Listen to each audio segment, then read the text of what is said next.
the Pokemon. I do not know what to do about him. He is so fun. Because you design him in a way, like you build him to where like it's not like when your opponent sends out a sweeper, it's okay. I can kill Pukumuku and I'll go down with him, or I can let him live, but he's gonna toxic and stall out my whole team because of his ability. It's pretty cool. But back to this game. Yeah, good start here for Sinji, but certainly a close game in the beginning. They get just a tomahawk grab right there. That down tilt hitting behind Corrin right there. Sweeping the sword behind her leg. And he punishes that F smash with a pin out of shields. Who counters the fire hydrant. Clever, but he's a little bit too far to actually get hit by that. And He pins into the hydrant. Pin does just enough to not break the hydrant threshold, so you can actually pin into it if it hasn't been hit yet. As he does a good job landing and getting the grab right there.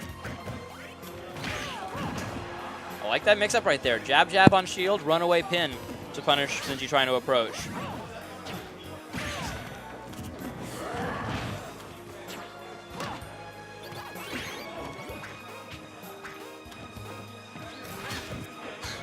Sinji with the mix-up right there off the here we go. Now he's trying to go for forward smashes. Something that Frozen wasn't opting to go for earlier. You can counter the water. You can counter the hydrant. It's a constant hit. I know you can counter the hydrant, but the water itself, I did not know. Yeah, since there's a constant 0% hitbox from the hydrant, and there's some hitboxes as well in the water, none of them do any damage. Ooh, nice tipper. Not going to kill on this side of the stage, but oh, that was interesting. Oh, and they both died. The DBZ right there.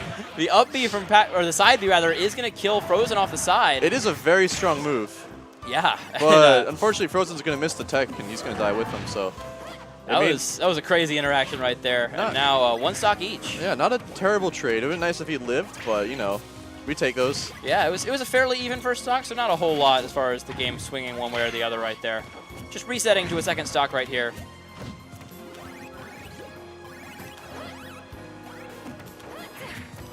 Sinji content to hang out near the edge of the stage there. Good pin using that hydrant very, very well. Ooh, catch them with up airs. Frozen doing a good job getting rid of Sinji's walls. Horns is a very strong character who has the ability to get around it, despite being one of the slowest Fire Emblem characters.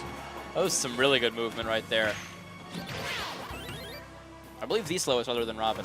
Yeah, the slowest is Robin. Robin's the slowest character in the game. Robin has very poor mobility, and it's just super slow. Like, his run is basically just a fast walk. He's like Ganon, but he's slower. Somehow. Yeah. And then the next source of mobility goes to Ike. He's got his side B, but that's about it. Good bell up smash. Confirm right there. Not quite going to take the stock, but this game very, very tight. Last hit situation right now in game one. And just a back throw. Knows that he's not going to be able to get a kill with up throw or down throw just yet. So we'll take the stage position, sending Sinji off stage, but he's able to get out of the corner pretty quickly. Sinji's got a bell, but Frozen's going to stay out of its range and it's going to go away. Yeah, he missed trying to pick it up. I think that jab was supposed to pick up the bell. Downer sending the hydrant at a very interesting angle right now. Yeah. Right there. I guess it sends it opposite of where Corrin's facing, so. See if Sinji's going to go challenge the recovery again. I mean, Frozen. That was the longest recovery. Ooh, so the pin hit Frozen the key. The pin hit the key and it extended the hitbox. Even so Frozen was surprised that hit. That was crazy. Put the replay on that real quick. So yeah, take a look at this. Right here, he throws the key. Right after this, the pin clanks and that extends the hitbox. You see it like go through the stage a little bit and then it goes back. So it extends the hitbox right at the point where it's reaching the ledge, and so it two-frames Sinji as soon as he catches the ledge. That was just, that's some wacky stuff. That's a wild kill right there. That Smash 4, ladies and gentlemen. and that is going to put Frozen up 1-0 and one game away from Grand Finals. There's no game without its jinx, so.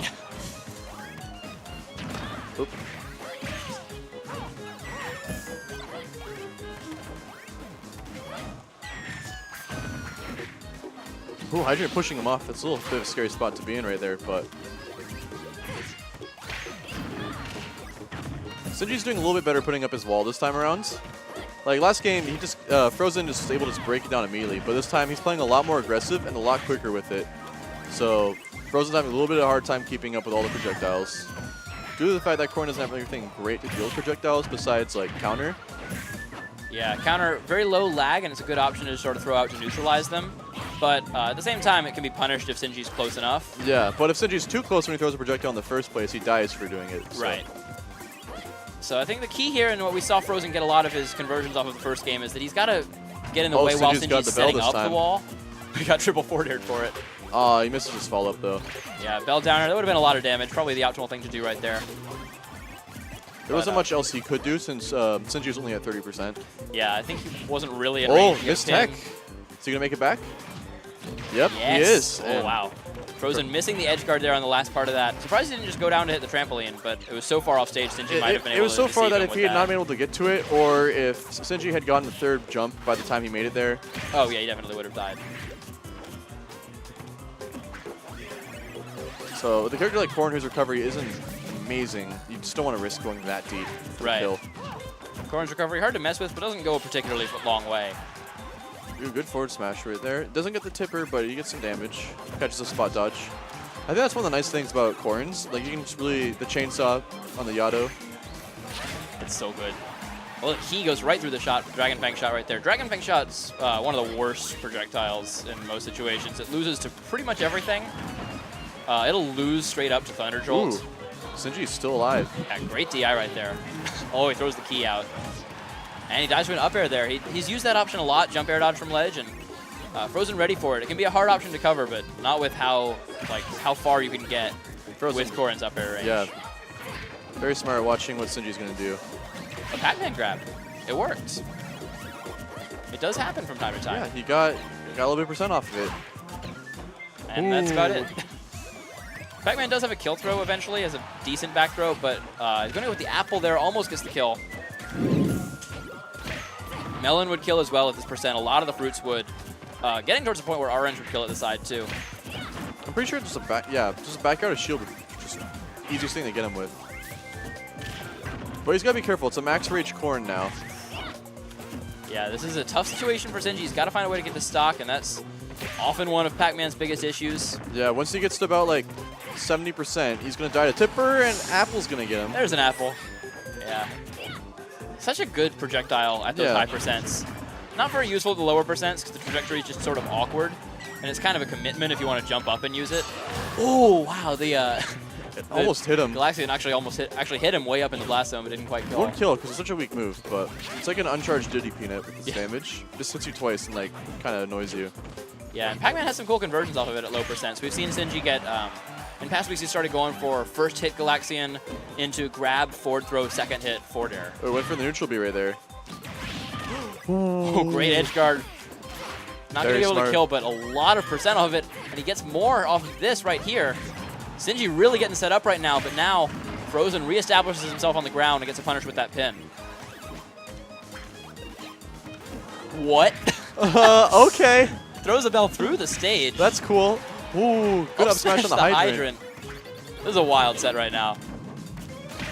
And the pin. The insta-pin is going to take it, and Frozen is moving on to Grand Finals. Wait, is this... Was 2 out of 3. Was this Winter Finals or Loser Finals? That was Winner's Finals. Oh.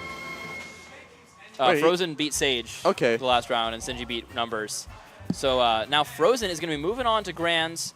Loser's side is going to be Numbers against To Kill Sage, and the winner of that is going to play Sinji.